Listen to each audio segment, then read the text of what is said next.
Last week, we were challenged to take action. How many of you were here last week? Please just show by raising up your hand. Last week was really, really awesome. Pastor challenged us to take action.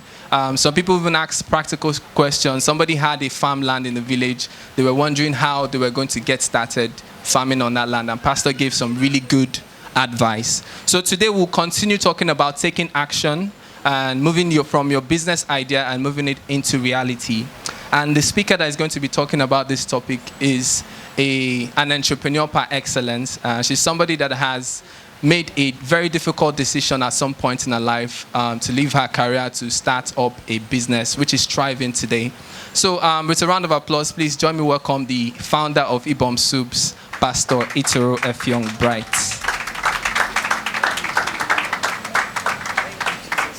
You're welcome, man. Praise the Lord. Hallelujah. Good morning, everyone. Good morning. It's good to be here, and I want to appreciate every one of us who keep making these meetings, because I don't know if it was Brother Wale that said something last time that sometimes you keep talking, it looks like people are not doing. When that person moves, you will realize it's from what the person has been hearing. True. And that's very true. Many times the things you're hearing is sinking, but you need time to put them together into what you want to do. But the good thing is once you hit the road, because you've spent a lot of time planning and preparing, it's easy for you to move. And then someone sees you and says, this person doesn't even know that it's from the preparation that's happened over the years. So I would say you should say to your neighbor, congratulations. Yes, congratulations. Because of what is ahead of you already. Praise the Lord. Thank you very much. Ma, today, I really want you to share your story because you have a very inspiring story, and I want you to inspire us. At this point, there are lots of information that we've already taken in as a group and members of Friends Connect, but now we need inspiration and motivation to take the step and to move forward. So you're someone that left a regular career, you're working at MTN, and you went to start your own business. So I just want to share with us, what was that like? What was that story like? What made you move? What was your thought process? And what steps did you take to actually leave? Because it's not an easy thing from an outside point of view. So what made you leave, and what steps did you take to leave to pursue your dreams? Okay, so first I would say that at every stage there would always be new beginnings. Just that for each time your new beginnings will be different from the former. You know, for me, even right now, I'm going through another new beginning. So even as a business person, as a career person, there are many times where you would have to, just like you're in school, promotion keeps coming. You know, while you're saying the story is inspiring, I'm tired of the story. I want a new story. That's the truth. And for me, that's a new beginning loading. Praise the Lord. So let me just share briefly between paid employment and running a business. Well, it's not exactly the same now because the economy has really changed. That time, whatever it is, you switch. Okay. That time, whatever it is you choose to do that time, it just picks back. But now, whatever it is you want to do, you see that there are already many people ahead of you have started. That's true. So the season has changed. But I would say that one of the things that went ahead of me was this ability to keep planning. Okay, so what are the things I want to do?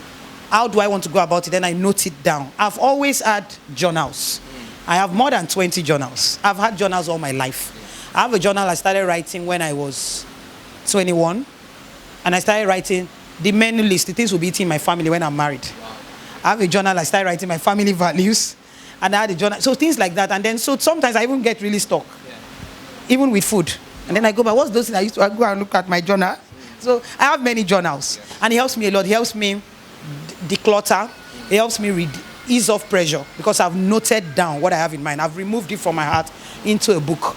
And when I do that, it becomes more tangible. And it's a matter of time. I find it. So how did it start for me? It started with an idea of wanting to run my business full-fledged. And then, of course, with my husband's major support of wanting to go learn how to do business. Then while I was in MTN, I was already running my business by the side. Even before I got to MTN, it was my business that made me leave 9Mobile for MTN. Because MTN offered me more time. Because by the time I was working in 9Mobile, after a while, I couldn't concentrate again. I couldn't even do business again. So I had to leave for a less paying job that would give me more time. Interestingly, it was a matter of time. A matter of 6 months. MTN matched up with what 9Mobile was paying me. And then even surpassed it. And I was still able to run my business. Then while in MTN again, because I'm always a very hungry person. Just like I said, I'm tired of my story. I want a new story. So I wanted something new. I was just tired of that. And it was time to begin to build, to leave MTN, that comfort zone, and go. And when I saw that I was going to do that, it took me about a year. I started saving, putting monies together. By this time, like I said, I had my journal. I'd written the things I would do in my business, how it will run, people I would need to employ, everything, equipment I would need. I found out the prices, everything, had them ready. Then I began to save. After about 1 year, I left MTN. The good thing about having a plan is that if you have a plan, it makes it easy for you to know when it is time. When I was going to leave MTN was when my career in MTN became more promising. But I was sure that that was not it. This is not what I'm supposed to be doing. So it was easy to leave because there was a plan. If there was no plan, it's easy to be distracted. So talking about our ideas, converting it into a business or bringing it into reality, I would say, okay, so I have a slide. I would like to share that, but I would start by saying, I have a plan. And then and my plan always is in a book. For me, I don't know what yours will be, but mine is always in a book. So that I can always refer to it. And when I see it, I want to be able to recognize it. I want to be able to recognize what I'm looking for. So I have a plan. And then at every stage, you'd be stuck. That's the truth. Anybody who's a business person here can testify to this. I don't know. Sister Florence, am I wrong? As a business person, you will meet many, many obstacles. You would see one breakthrough and you are celebrating this contract. The next month, you are in front of a very tight obstacle. So you just have to, you are not the only one who is stuck as a career person. You are not the only one who is stuck as someone who is trying to start a business. Even that business you're looking to, they are going through their own stage of being stuck. I mean, I was in a is my slide ready, please? It's like, okay. Please, can you even put it? Okay. I was in a particular environment during the week. And the area has been under renovation for 2 years. So I started asking myself, what happened to these businesses for 2 years? In fact, some of them, there was a particular period, they didn't open at all for 6 months. There's a particular hospital, Salu Hospital along Acme. 5 years ago, they repaired that road. And that hospital had to move an entire hospital to another location. So even big businesses get stuck. So you are not the first person who will be stuck. Big businesses get to ground zero and start again. So we should not be afraid of ground zero. We should rather look for a way out. So when I do this, you know it's the next one. Thank you. Anytime you feel stuck, the truth is there's likely a route you haven't explored. And I'm actually saying this to myself too. Because of the stage I'm also in right now. Anytime you feel you are stuck, there's a route you haven't explored. So if in that idea, that thing you have looked at it, now everybody says start. They talked about POS business last week. They said this, and then you went. They now told you, no, you have to have this, you have the POS. You now say, Brother Shola did not say this one now.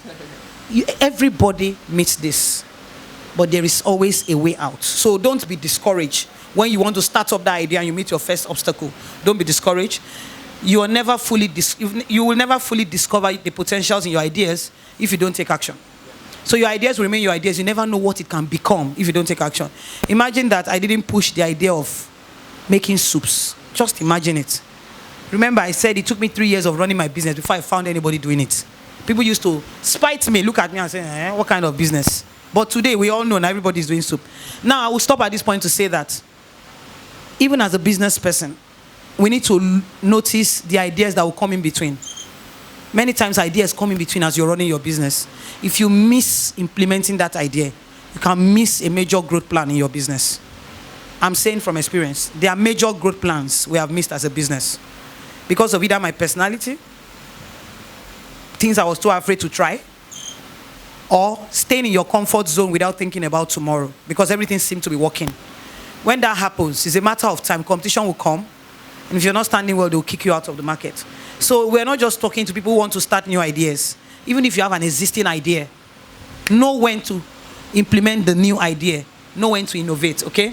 The man who moves a mountain begins by carrying away small stones.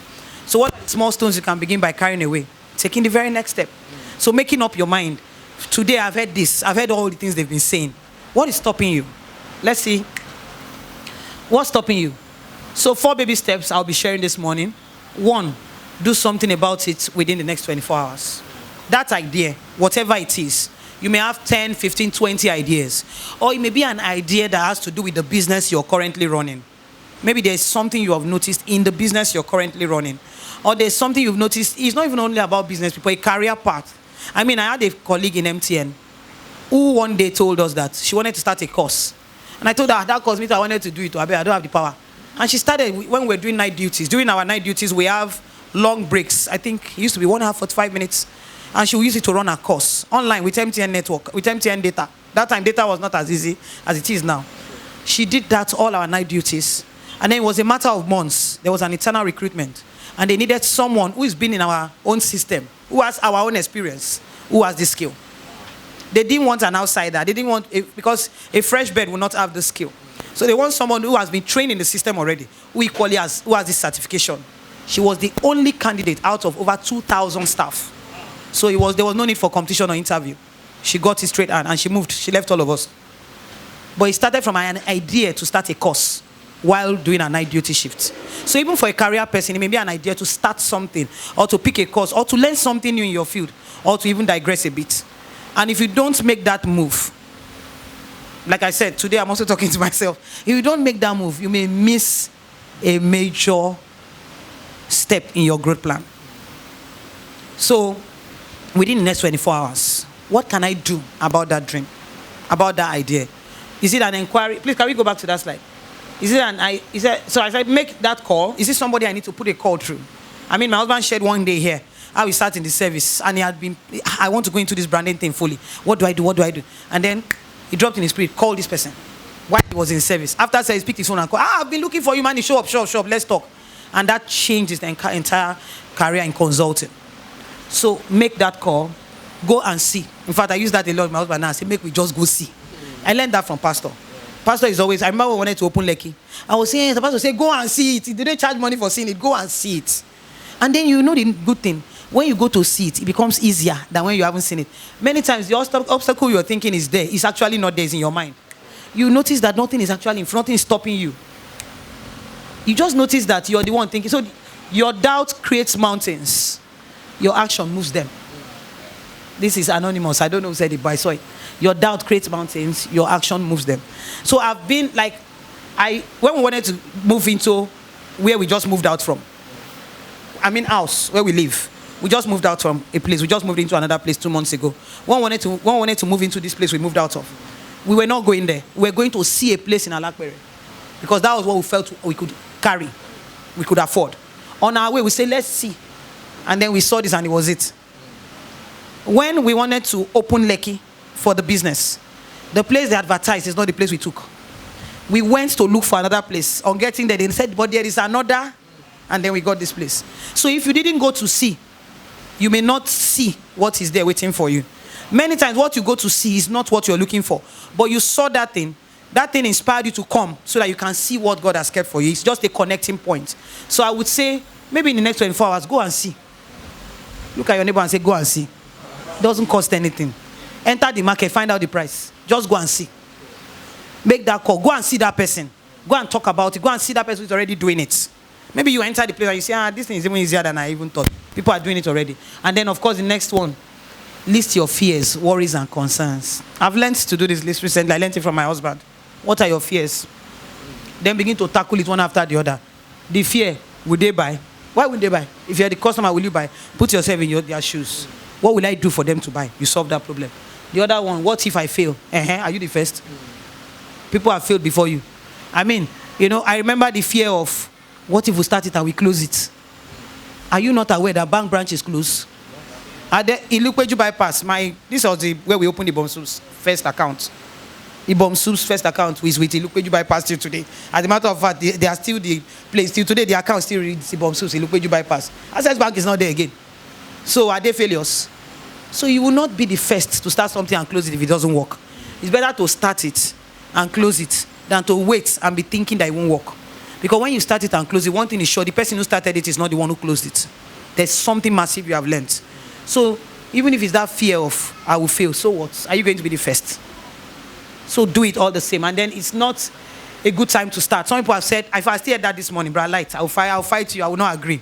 So we're saying, there's something I am, Brother Light, we have been fighting on. There's something he shared with me, I will be pushing. And then he told me this morning that elections. I said, what do you concern you on elections?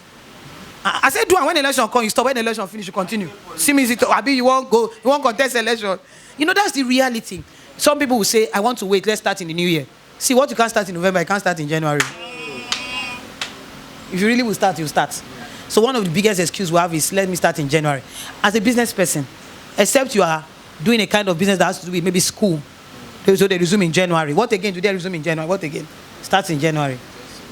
Majorly school. What again begins in January that they sell well in January? We can't even mention. See, January is not a good time to start a business, though. It's not a good time. You would think your business is not working. Because you would think it's not working because people will not be buying. They just spend money finish for Christmas. So end of the year is actually a good time. So all that waiting for January, it's a mentality that is not right. Start now. Don't wait for, there's no good time. Start on Christmas Day, start today, start on Sunday. Start. There's no good, there will never be a better time to start. Praise the Lord. And then I don't have the required resources. I put that one last deliberately because it's the list of problems, even though people mention it first. So like I said, okay, let's look at this. Are your excuses more important than your dreams? Think about that. Ask yourself that question. Are the excuses you're making more important than that dream that you have? Like I said, if you don't make a list, see, this list thing, it has worked for me. Oh. It has worked like magic for me. When I see a place that I want, a property, I always have seen it before because it's in my list. I list it down to what it should look like. In fact, the recent one I'm inspecting now, I listed what I wanted the door to look like, and that's the door I saw.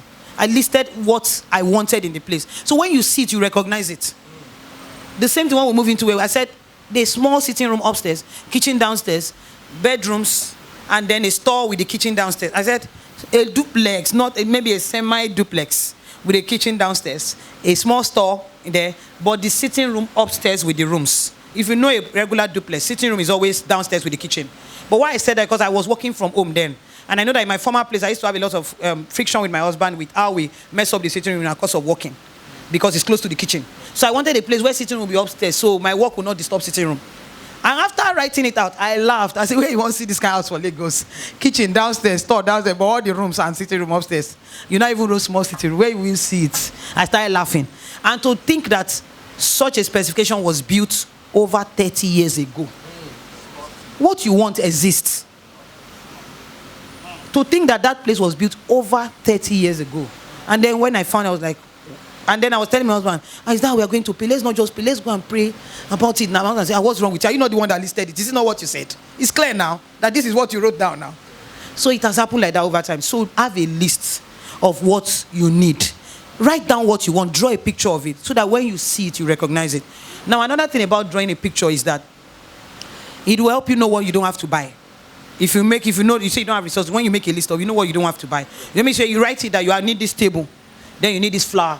Then you now remember, at that time I went to Clinton's house. He parked this table somewhere, he's not using it. Clinton, I bet that your table, you won't sell and if you dash me. Now, table is sorted. If you didn't list it, you won't know that you have it available somewhere. But if you make a list of the things, you will know the ones that you can get within you or from friends and family and the ones you actually need to buy. And then, of course, like I always encourage people, start with that one that is available. After making that list, start with what you have already. Are you there? Okay, so overthinking is often a product of underdoing. Many times when you are overthinking, it's because you are underdoing. If you are doing enough, you will not have time to be thinking and thinking and thinking. While you are thinking, because what you should be doing, you are not doing. So sometimes to help yourself from overthinking is to stand up. Sometimes just going to see and come back reduces your worry because you have now seen. So overthinking is majorly a product of of underdoing. So start with, let's continue. Start with what you have. What you have, this includes things you can get from family and friends, which I just talked about now. So that thing you want to do, okay, Brad Peter here does business registration. How much does it cost to register a business? Sorry, I didn't hear that. 20 to 25. Okay, so the way I do my things, if I wanted to register a business and it's been in my plan, I'll talk to Brad Peter after service and give him 10K first. Maybe chop him first, we'll see. At least if I give him 10K, it's remaining 15, right? Makes it easier. Then 2 Sundays time, I can give him another 15. I know I've started that thing. So the same way you look at it, okay, is there someone within here, who has that thing and is not using it again that I can get it? Is there someone who can borrow me the skill? You know, some people say, I don't have a shop, I don't have this. Is there someone in Estone Church who has an office space? I don't have an office space and I want to do this and I need an office space. Maybe you want to start your business full-fledged and you need an office space now. Make a list of people in Estone Church who have office spaces and then begin to talk to them. Office space sorted. Now, generator, fuel. Do I have somebody who has a gen that I can join hands with and connect wire? We'll buy fuel together. I don't have to buy gen. So at least I can afford daily fuel. So there are many ways you can look at these things if we break it down. Your faith can move mountains and your doubt can create them. So you can either use your faith or use your doubt What matters is what end result you want to create. So can we have the next one? So what you shouldn't do. This is the second to the last slide, and then we take questions. What you shouldn't do. Don't start without researching. That they have said it here. They said popcorn business. One lady said the machine is costing. The lady is here. The machine is so and so. Meet her after the service. Do you think you know about it? Where can I get the machine? Go and find out. Because again, it's one thing to get the machine. It's another thing to know if there are people who will service it for you, how long it will last. They always. Do you know even Kekemawa? There are difference in the prices. And let me give you an example. What determines the price of Kekemawa sometimes? The customer service. The availability of people to talk to when you have issues. For instance, they said TVS is the one to buy. Why are you buying TVS? They say because their customer service is very friendly, you can reach them. So if you don't know the reasons why they are buying one machine, you can buy the wrong one. So make research, find out that they say that thing will fetch you this amount. Doesn't mean it's magic. Every business has its loopholes. No matter how sweet it sounds, there are obstacles you meet. But there are people who will still operate in that terrain and will not give up. If you want to be one of them, then you need to research well. Don't make too much financial commitment until you've tested the idea. You know, I hear people say, oh, I want to raise money to get a shop. I want to buy this. I always encourage people, cut down the list first. Make a list of everything. But start with the barest minimum. Sometimes you start something, and then you discover you need to make a switch. Someone came to me and did apprenticeship with me for like a year. And when she wanted to start out, she made a list of things she wanted to buy, and she asked me to vet it. And while I was vetting, I crossed out a lot of things. And she said, why? I said, because you don't know if you need them yet. You have concluded that your business will be in my pattern, but you are not sure. Your customer decides where your business will run, in what direction your business will go. What if your customers are not like mine? What if you now have customers for parties and events, and you need to begin to buy big party pots and all of those things and plates and all, and not what we have?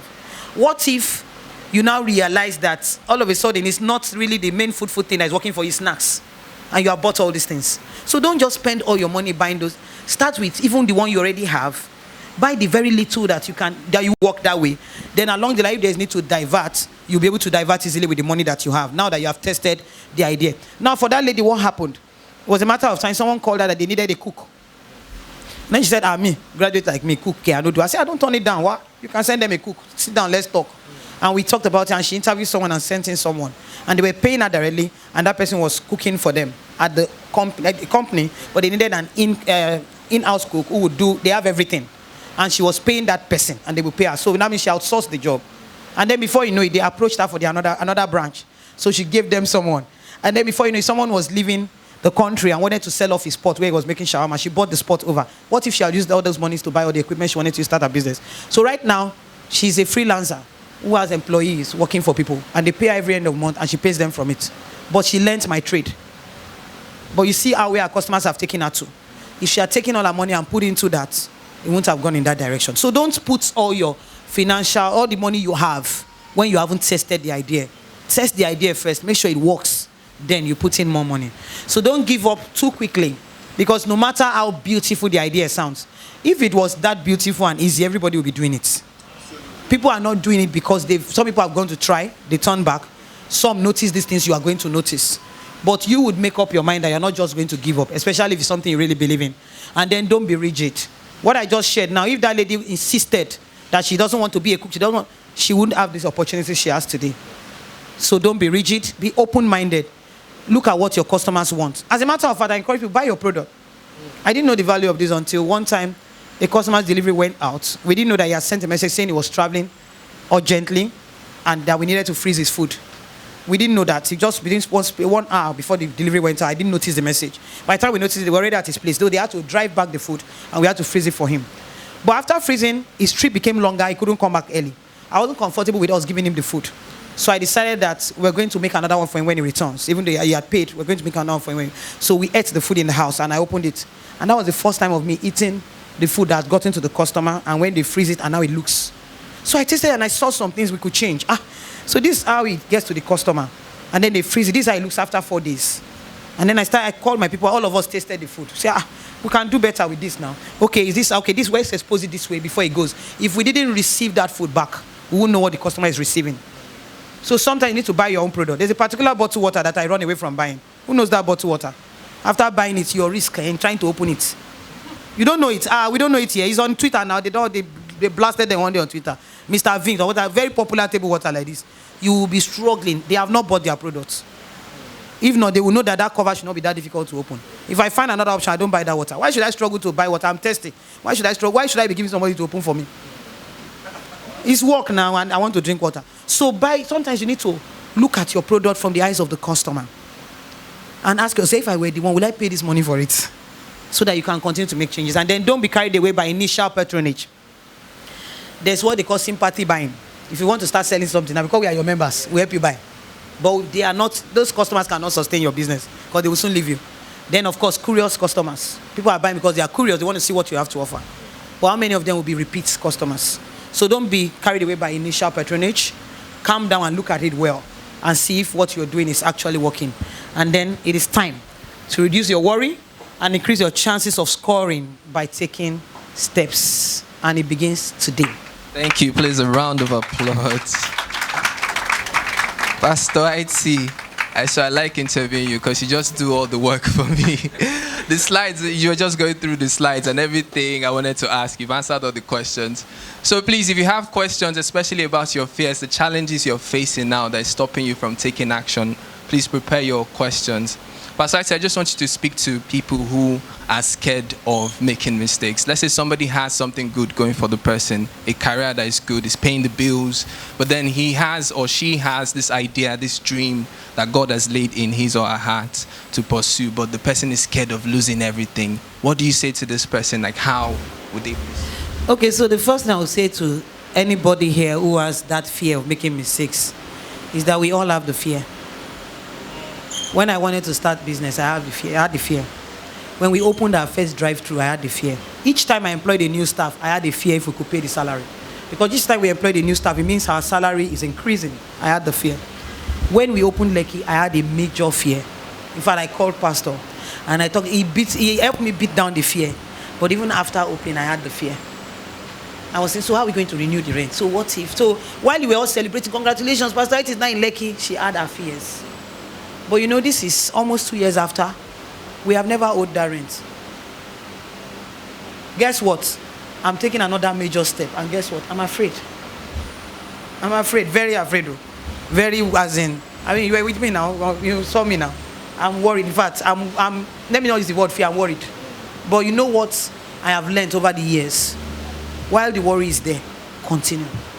As you are going on, be addressing the worry one by one. It's a matter of time you look back and you say, is this you? And then learn to remember the other ones you have conquered. So one of the things that has helped me in the last few days is when I remember you have been in this situation before and you came out. Let's go again. Thank you very much. Yes, thank you, Pastor Ait. I wanted to speak a bit more to the issue of making excuses. You know, when I spoke last week, I used the example of starting a school. I mean, building is always with me when we go to our site at Mowe. And every other time, the burden will just dawn on me. Wow, I wish somebody in Eston should just invade these areas and start a school. So when I made that example last Sunday, there was somebody in the audience. So after the service, I said, you are the one I'm talking to. And she said, I know, because I've taken it up with her. But she said something. She said that with all these big schools you are saying, many of them owe.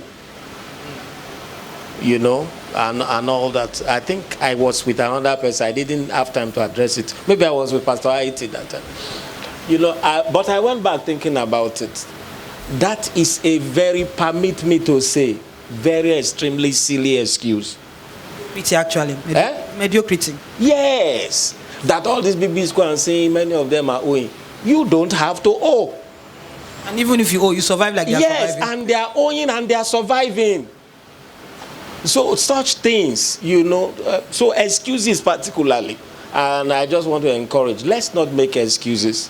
Nobody ventures out in business who is not afraid. Nobody.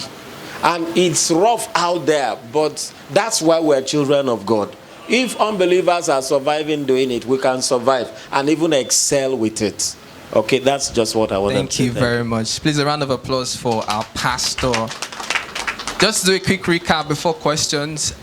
So everything Pastor IT said when you have a vision, write down your vision, make a list. It's a list that will help you know the first steps that you can take. So once you make your list, you start knocking off those steps. And the activities that you can start now, start doing those activities and do your market research. Test the waters before you actually go fully into the business. And for people who are in the corporate world, if you want to advance in your corporate organization or you want to switch your careers, the same principles apply. Make a list, start to take your step right now. Don't wait and don't see it as a big mountain that you can't cross, because we are all children of God and there's nothing we can't do by the name of Jesus Christ. So if we have any questions, please. Mr. Praise Ken. the Lord. Hallelujah. Pastor IT, thanks so much for this section. I've been really blessed. So in 2019, I started a program. It's my MSc in Unilag. So I registered for the entrance exam. We're about to write the exam and COVID struck. It took about 6 months before we wrote the exam. We wrote it, okay, I passed and I started the program. We just finished first semester and resumed for second semester, and we have ASU strike for 8 months. When we wrote our first semester exam, we were about over 150. And after the strike now, the class we are much less than 50. As a matter of fact, a lecturer declared test for yesterday, thinking that students will come. You know, in fact, the numbers even reduced. So somebody that is, in fact, even myself, I'm safe not because of I calculated the money I've paid. I've paid almost 200. I've paid over 250,000 already. If not because of that, I would even abandon the program. People that have started business or are doing a program and situations that are above their controls, it's making it look like them giving up. What advice can you give to them? Well, so I totally understand what you're saying when it looks like there are plenty of obstacles. First of all, I would say that for someone who's been in active business for at least, let me not count the 015, let me not count the 014 years, let me count 10 years. Every day. I was when I was very close to Pastor Fumi then. I didn't know that I was learning those things from her. I was close to Pastor Fumi the way maybe a Martins sees the operations of my business now, because Martins, you understand, Victor, these are people who are very close to me in business. They see how Ibonsus runs day to day. So that was how I was with Pastor Fumi, but I didn't know what I was learning. So I'll be with her like this, you hear, hello, want to shop, one day from LIRS, this one. Then immediately you finish LIRS, tomorrow they'll say, radio and TV permits. Another day they say, there was one day they say it was the landlord of, I don't know whether it was Magodo shop, Pastor should remember. The landlord, they say they have locked everywhere, landlord like this. All those times I was with her. And then I would notice her disposition would just change. She would just, whatever she was doing, whatever she was talking, she has to pause, start making calls, and now this business is no easy. So when I now got into business fully, and I started experiencing those things from day to day. If wire no cut, pipe go bust. If pipe no bust, LRS will come. If LRS don't come, PSN will come and carry wire. If they don't carry wire, they will say the meter is burnt, has exploded. You have to go and collect another meter. If the meter doesn't explode, they will say there is no fuel in Lagos. And then you don't have fuel in your gen. If it doesn't happen, the bike man will say his chain cut where he is. But one thing will happen, or his staff will be on his way to work and add accident, and you have to go to the hospital. That's happened. Just call you, I couldn't come to you are rushing. Your plans just changed. You have to be at the hospital. These things is very common. You go through this thing in your life now. We all go through it in our lives. So why are we concerned when it happens in business? Why is it a problem when it happens with career and business? That's how life was designed to be. And you and I, what are we here to do? To surmount to just overcome each and every one of them one day at a time. One thing I've also learned recently is that, not recently, over the years I've now seen, even when it looks like that thing is not working, the reason why you entered that thing may not be for that thing. You may just be passing through that place. This course, maybe you need to think again, spend a bit of time with God, pray about it, and then spend a bit of time, call yourself into a meeting. I do that. I don't know how many of us do that here. Call yourself on a table into a meeting. Call yourself into a meeting, you and you alone. And ask yourself some salient questions if you want to continue. And then continue with the mind that there is something in it for you. It may just be one person that God wants you to meet in that school who will change your career path forever. It may not be because of that certificate. I mean, I can't say that where I worked in Ogba, that I worked there because I wanted. I mean, they were paying me 4,000. After a while, they gave me the key to the place. I was working 8 to 4. They changed my time from 8 a.m. to 7:30 a.m. to 8 p.m. and they increased my salary by 500 naira. And they gave me the key. I have to come and open and lock. Then I had to be turning the generator, the plant. You know that one they used to do one. Then when you leave it, you run. As a young girl, and I went to work many times. Come back, they've locked our gate, and my sister will pick a drum, keep so I can jump through the fence to enter my house. After a while, I walked. I mean, all of those things came together. You know, talking about this place, I said I walked now. At some point, I wanted to stop. The suffering was too much. But right in my spirit, I just knew there was need to continue. In a matter of few months, my husband came as my customer. Don't you think that's why I was suffering like that there? Where would I have met him? So that's life. I mean, I worked in a plastic company. I was removing hot plastic from the fire. Till today, I have the marks. And then you do like this. The Indian man sees you, he says, go home. A Lebanese man, he says, go home, you have not worked today. Or you do like this. Even if it's 4:30, you do that. You are closing by 5. You are gone for the day. No salary. At the end of the month, 5 days they've deducted. Some months, 10 days. After a while, I got so frustrated. One day, I was even sick. I managed, came 4:30. I was just doing it. The man said, go home. I just packed up my things. My supervisor was begging me. I said, I'm not doing it again. I'm going. I did not even go back to collect my money. I was that angry. But guess what? When I started my food business, I now needed to be using plastic plates. I knew the kind of plastic plate not to use for food. Because I once worked in a plastic factory and I know what it takes to make plastic. Everything you're going through in life will come together if you don't give up. Please, a round of applause. This is loaded. Wow. Do we have any other question from the congregation? Okay, we have a question.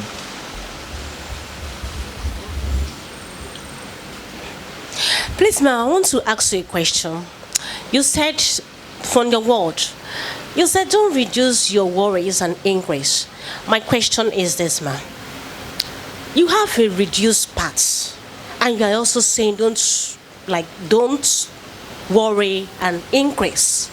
Ma'am, my question to you is this. You are into a business. You have a partner in your business. If your partner is so reducing on your business or being worried or not increased on your business, will you have your partner back in your business, ma'am? Thank you, ma'am. I don't know if I got that question right. I think she was asking about partnership, like if her partner is the one worried and doing things that is reducing the business. Somehow, if your partner is doing things To that is opposing the progress of the business, business, what do you do? It depends on who your partner is. So. If your partner is a business partner, there's no harm in parting ways. But if your partner is a spouse, and that's why I will not just say part ways, because if your partner is a spouse, and let me say your partner is even the one who has invested so much into the business, has more stake in the business than you, then maybe you can start something else while still supporting this. You can begin to build another idea as per something to fall back on if things go sour in that business. You are doing it for the family. If the person is a partner in marriage, it's not. I'm not saying break the marriage, because if the marriage is working and the business there is an issue, you can just help your partner see reasons with you why people need to start another thing and how you're going to be the one running that with his support. And then this is like a backup plan so that your family has what to fall back on. But if it's a business partner, whatever it is you started, you can also end. You can come back again to the table. If we started it means we can end it. You can come back again to the table and end it. And ending it doesn't have to be immediate. Just like I have issues with people who get angry with the staff. The staff did something today, now said, I sack you, go. You need to think about it very well. You can have an exit plan for a staff 1 month and deliberately put in someone while the person is leaving and you are the one who knows it, that is happening. The same thing, if it's a business partner, I know that the person has a larger stake, you can begin to have an exit plan for that partner with the steps you take. And I'm sure that's a topic for another day. But you can put in, some measures of structure that would help you begin to take over that business over time, especially if you have some spare cash or you divert entirely and start something entirely new. Thank you. Okay, Chelsea has a question. Good afternoon, church. Good afternoon. Okay, so my question is like this. talking about business and everything that we have been saying since the structure to business and business.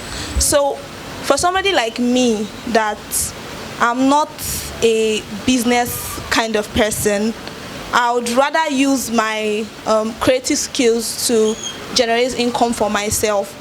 How do all of this, because everything that I've been spoken since, I've been referring to you having a business, buying and selling, making profit and all of that. How do all of this transform into you wanting to create yourself as a brand? As a creative. Okay, so let me use the example of the excuse Brother Light gave me this morning. He said because of the elections.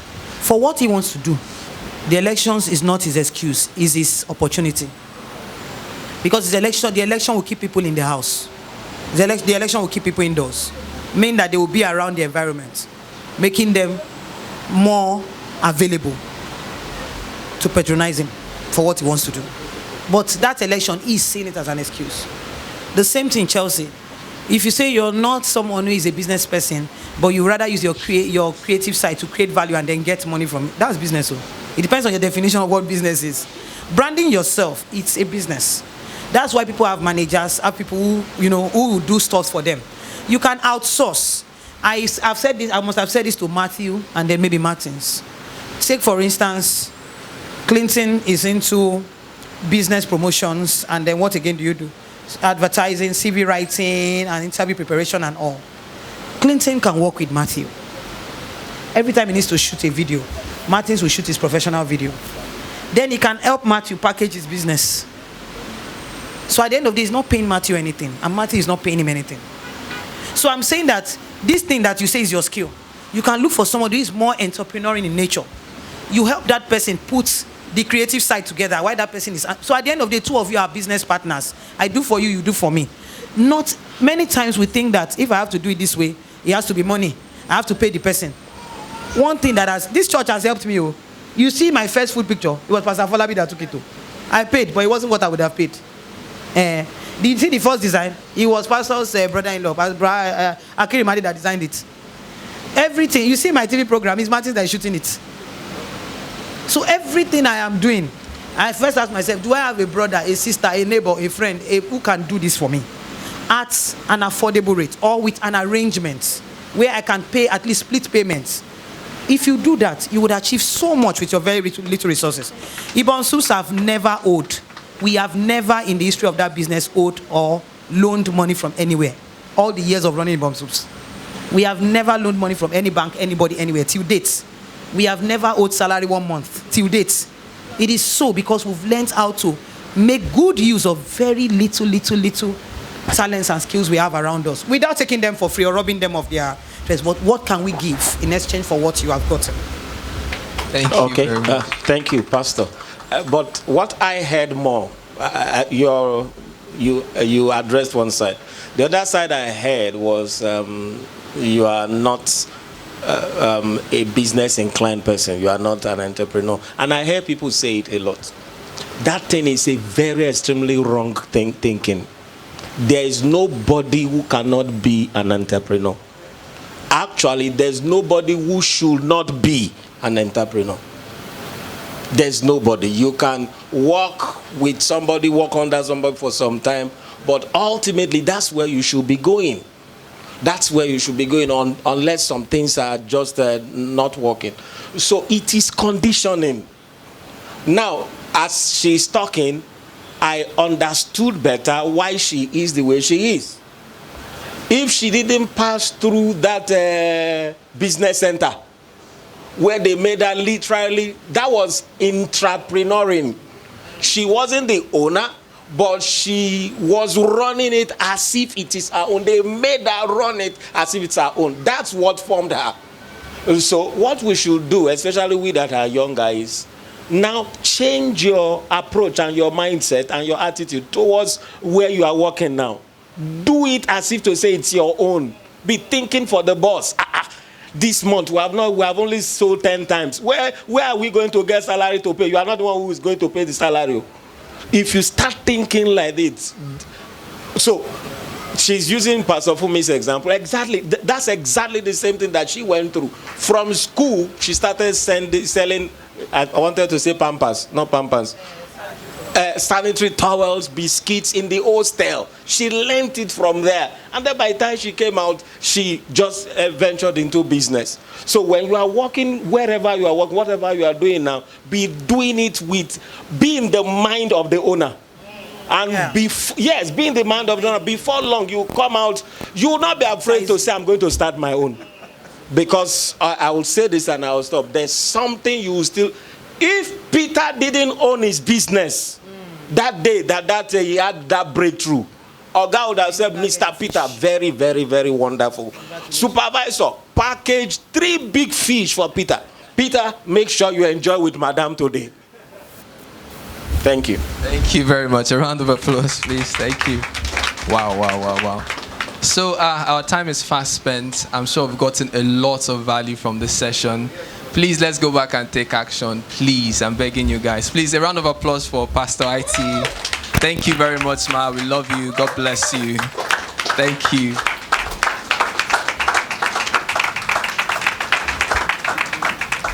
Wonderful. All right, so it's time to close it.